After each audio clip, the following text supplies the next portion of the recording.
Mapalad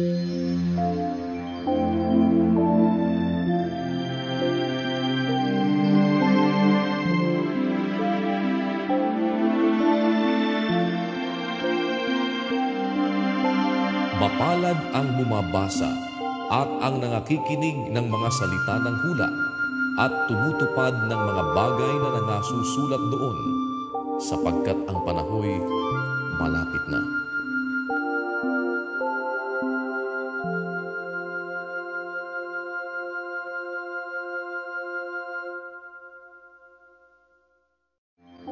Roma, Kapitulo 8. Ngayon nga'y wala ng anumang hatol sa mga na kay Kristo Jesus, na nagsisilakad hindi ayon sa laman, kundi ayon sa Espiritu.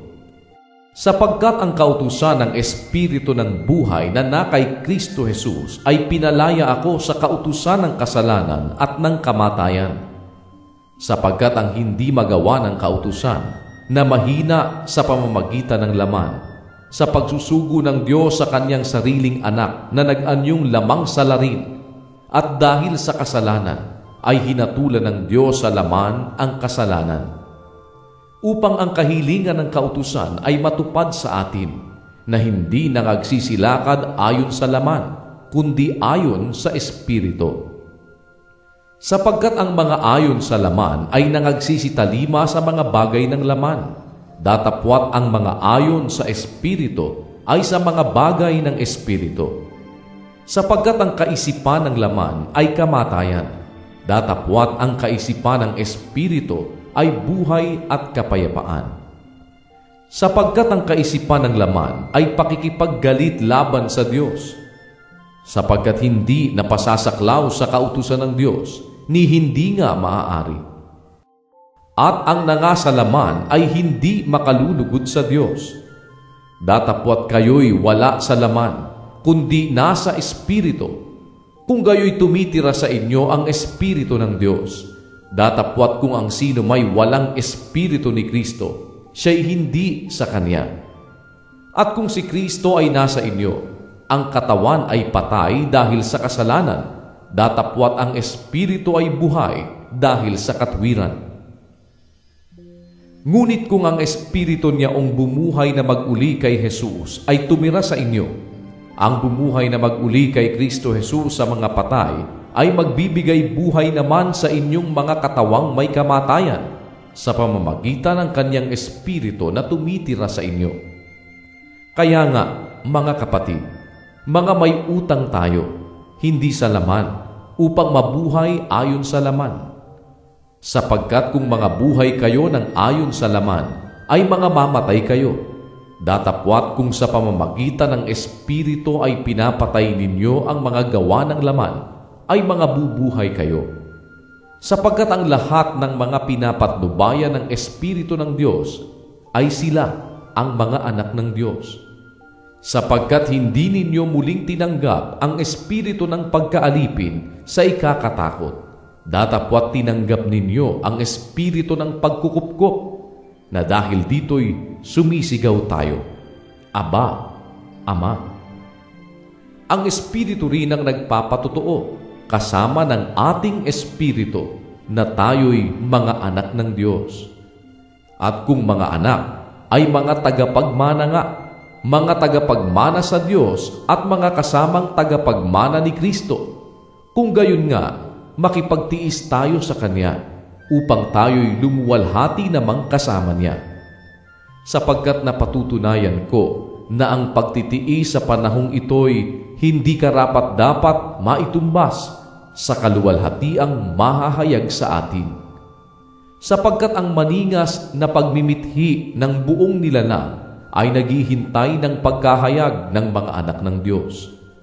Sapagkat ang buong nilalang ay nasakop ng kawalang kabuluhan, hindi sa kanyang kalooban, kundi dahil doon sa sumakop sa kanya sa pag-asa, na ang buong nilalang naman ay magiging laya mula sa pagkaalipin ng kabuluhan, sa kalayaang maluwalhati ng mga anak ng Diyos.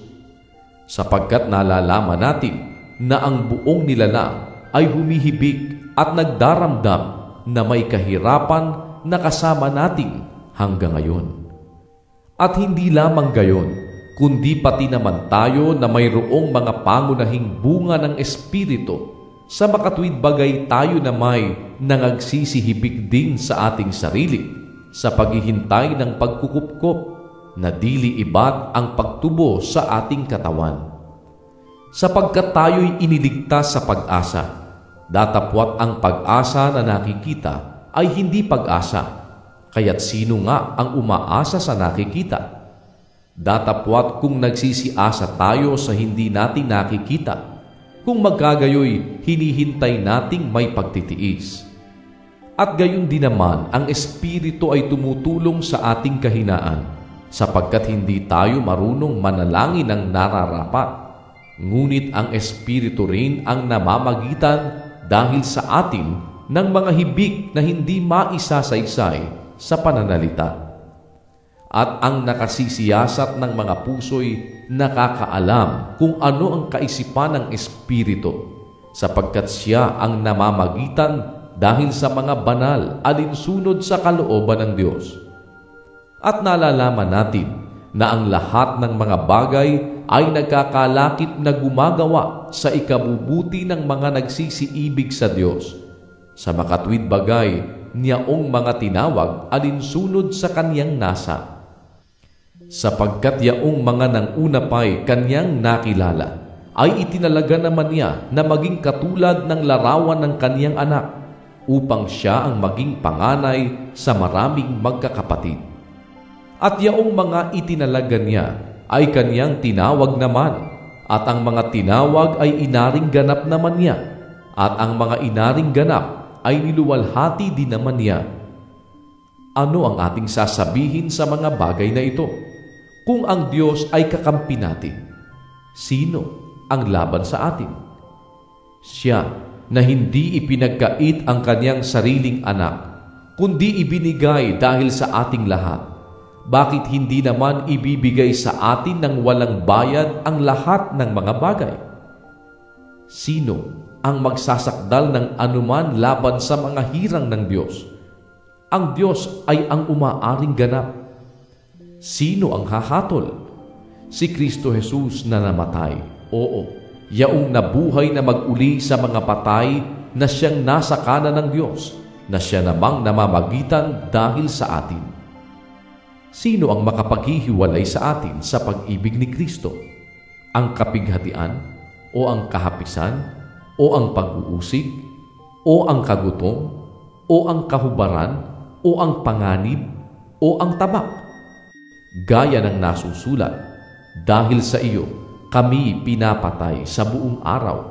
Kami ay nabilang na parang mga tupa sa patayan. Hindi, kundi sa lahat ng mga bagay na ito, tayo'y higit pa sa mga mapagtagumpay sa pamamagitan niyaong sa atin ay umibig. Sapagkat ako'y naniniwalang lubos na kahit ang kamatayan man, kahit ang buhay, kahit ang mga anghel, kahit ang mga pamunuan, kahit ang mga bagay na kasalukuyan, kahit ang mga bagay na darating, kahit ang mga kapangyarihan, kahit ang kataasan, kahit ang kababaan, kahit ang alinmang ibang nilalang, ay hindi makapaghihiwalay sa atin sa pag-ibig ng Diyos na nasa kay Kristo Jesus na Panginoon natin.